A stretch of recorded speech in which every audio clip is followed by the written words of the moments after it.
countdown to one of rugby's greatest rivalries has officially begun, and anticipation is already reaching fever pitch as the Springboks prepare to welcome the All Blacks for a historic 4-test series that promises to captivate the rugby world. Scheduled to be played across Johannesburg, Cape Town, and Baltimore, this unprecedented tour is being promoted as rugby's greatest rivalry, and for good reason. Whenever these two giants collide, history is rewritten, legends are created, and the margins between victory and defeat become incredibly small. This time, however, there is even more intrigue because both nations arrive with squads packed with world-class talent, experienced leaders, and exciting young stars who are ready to shape the next chapter of one of sport's most iconic contests. As excitement continues to build, discussions have already shifted toward one fascinating question. If you could select the best players from both teams into one combined starting 15, who would make the cut?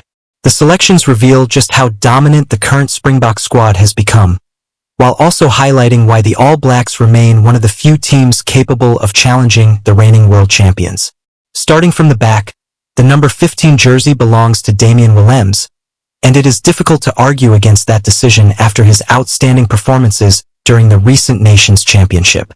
The versatile Springbok star reminded everyone why he is regarded as one of the finest fullbacks in world rugby.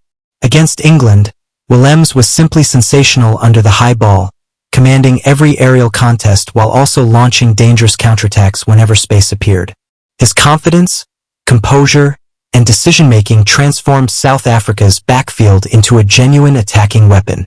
While Damian McKenzie remains one of the most exciting attacking players in the All Black squad, Willemse's dominance in the air and defensive reliability ultimately give him the edge. Against a side like New Zealand, where every kick is fiercely contested, those qualities could prove decisive. On the right wing, the selection is almost impossible to dispute. Will Jordan continues rewriting the record books after becoming the All Blacks' all-time leading test try scorer, an extraordinary achievement considering the legendary names that have worn the famous black jersey before him. Every time Jordan touches the ball, defenders panic because his combination of pace, awareness, and finishing ability makes him one of the deadliest players in international rugby. The Springboks boast incredible depth on the wings through players like Canan Moodie, Edwill van der Merwe, and Kurtley Arendse, all of whom possess exceptional strike rates and game-breaking speed. Yet Jordan's remarkable consistency in finding the try line elevates him above an already outstanding group of finishers. The midfield is equally fascinating because it combines defensive steel with attacking brilliance. At outside center, Jesse Kriel continues to enhance his reputation every time he wears the green and gold jersey. For years, critics labeled him primarily as a defensive specialist, but recent performances have completely changed that narrative. Throughout the latest international window, Kriel crossed the try line in all 3 appearances, including a crucial score against Scotland that helped the Springboks secure an important victory. His leadership has also become invaluable, with teammates regularly looking toward him during high-pressure moments. Meanwhile, the All Blacks are still searching for complete stability in the number 13 jersey following the decline of Rico Ioane's influence, with both Billy Proctor and Quinn Tapia competing for the role. While both possess enormous potential, neither has yet matched Kriel's consistency at international level. Alongside him stands arguably the finest inside center in world rugby, Jordie Barrett. His transition from the back 3 into midfield has been one of the smartest positional moves in modern rugby. Rather than simply crashing through defenders, Barrett operates almost like an additional fly half, distributing accurately, reading defensive patterns brilliantly, and creating opportunities for everyone around him. His size allows him to dominate physically, while his kicking game offers another tactical dimension to the All Blacks attack. That unique skill set enables him to edge past experienced Springbok stars Damian de Allende and Andre Esterhuizen, despite both continuing to perform at a very high level. The left wing belongs to one of rugby's greatest entertainers, Cheslin Kolbe. Although injuries limited him to only 1 appearance during July, he reminded everyone exactly why defenders fear him. Against England, Kolbe scored 15 points and repeatedly embarrassed defenders with breathtaking footwork that remains unmatched anywhere in world rugby. Every sidestep, acceleration, and change of direction leaves defenders grasping at thin air. Just ask Cadan Murley, who experienced firsthand how impossible Colby can be to contain in open space. While Caleb Clark and Leroy Carter continue developing into excellent finishers for the All Blacks, neither currently possesses the magical unpredictability that has made Colby one of South Africa's greatest modern stars. Perhaps the most exciting debate comes at fly half, where youth triumphs over experience. Sacha Feinberg-Mngomezulu earns the coveted number 10 jersey despite fierce competition from Handré Pollard, Nche Libbok, Beauden Barrett, and the emerging Ruben Love. At only 24 years of age, Feinberg-Mngomezulu has already demonstrated qualities normally associated with seasoned veterans. His vision, passing range, kicking accuracy, and confidence under pressure have convinced many analysts that he represents the future of Springbok rugby. Injuries may temporarily delay his return, but if fully fit before the series, he could become the player capable of unlocking even the disciplined All Blacks defense. His fearless style perfectly reflects the evolution of South African rugby under Rassie Erasmus, combining traditional physicality with ambitious attacking rugby that has made the Springboks even more dangerous than before. Completing the backline is Cam Roygaard, whose rise has been nothing short of spectacular. Over the past 2 seasons, the dynamic scrum-half has established himself as one of the world's premier number 9s. His speed around the breakdown, intelligent game management, and instinctive support play were central to the All Blacks' impressive performances during the nation's championship. While Grant Williams and Cobus Reinach continue to provide excellent service for the Springboks, Roygaard arguably has a greater influence on his team's attacking rhythm than any other scrum half currently playing international rugby. If New Zealand hopes to challenge South Africa during this historic 4-test showdown, much of that responsibility will rest on Roygaard's shoulders as he attempts to dictate tempo against one of rugby's most relentless defensive systems. The forward pack is where this combined 15 truly reflects the incredible dominance of the Springboks over the past few seasons, although there is one exceptional All Black superstar who simply cannot be overlooked. At number 8, Ardie Savea earns his place as the lone New Zealand forward in the back row, and deservedly so. Widely regarded as one of the most complete loose forwards in world rugby, Savea combines explosive ball carrying, relentless work at the breakdown, exceptional tackling, and remarkable leadership. Every time he steps onto the field, he raises the intensity of the entire All Blacks pack. Although Dave Rennie has opted to rest him during the early stages of the tour, expectations are that he will return in time for the 4-test series against the Springboks.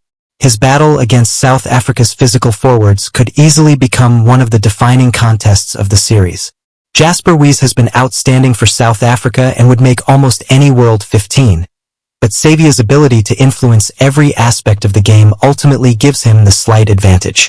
Alongside him is the inspirational captain Siya Kolisi, whose importance to the Springboks extends far beyond statistics.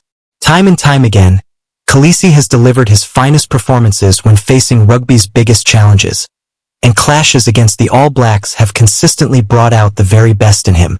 His relentless work rate, fearless tackling, and ability to inspire teammates have made him one of the greatest captains in modern rugby.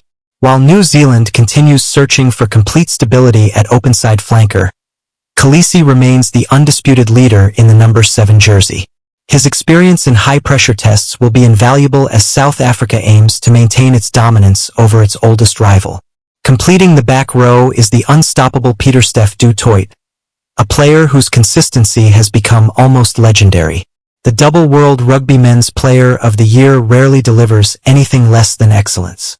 Whether carrying into heavy traffic, dominating defensive collisions, disrupting lineouts, or making crucial tackles in the closing minutes, Du Toit performs every task with remarkable efficiency. Few players in rugby history have maintained such an elite standard over such a long period. The All Blacks possess talented loose forwards, but none have consistently matched the relentless work ethic and influence of PSDT, making his selection virtually unquestionable. The second row is equally imposing.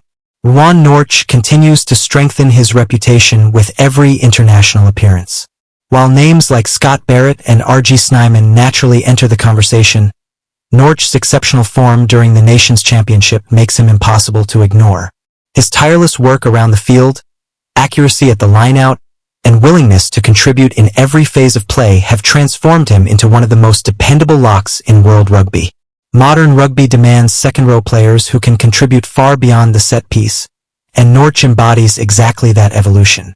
Standing beside him is the man many consider rugby's ultimate enforcer, Eben Etzebeth. Already the most capped player in Springbok history, Etzebeth remains the heartbeat of South Africa's physical identity. After returning from suspension and recovering from concussion, the veteran lock will be eager to remind everyone why he has spent more than a decade intimidating opponents across the globe. Even at 34 years of age, Etzebeth continues to dominate collisions, inspire teammates, and strike fear into opposition forward packs. Every confrontation with the All Blacks seems to elevate his performance even further, and his presence alone changes the complexion of any match. The front row leaves little room for debate.